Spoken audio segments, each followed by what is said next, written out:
Hi, Year 2. Hopefully you've sorted all of our words today, and I'm just going to go through the answers with you. So, starting with the word rest. If I took off the EST, we would only be left with R, and that is not a real word. Therefore, rest is just a word ending in EST.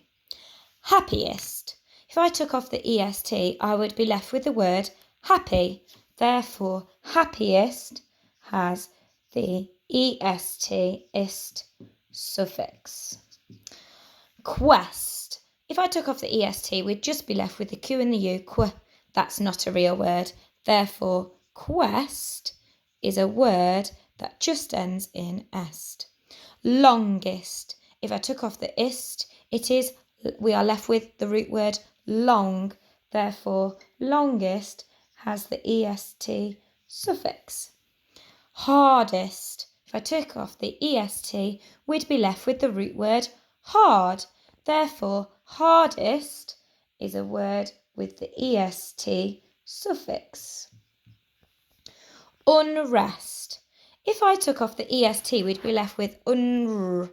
That's not a real word. Therefore, unrest is a word that just ends in est. Sharpest. If I took off the est, we'd be left with the root word sharp. Therefore, sharpest has the suffix est on the end. Warmest. If I took off the est, we'd be left with warm. Therefore, warmest is a word with the est as a suffix. The next one, best. If I took off the est, we'd just be left with the letter B. Therefore, it is just a word that ends with est. Chest. Chest is the same. If we took off the est, we'd just be left with the ch.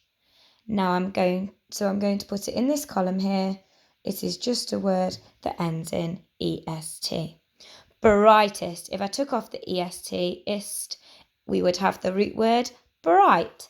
Therefore, brightest has the suffix est. Last one then, nest. If I took off the est, we would just be left with the letter N. So, therefore, nest is a word that ends in est. Check your work. Bye.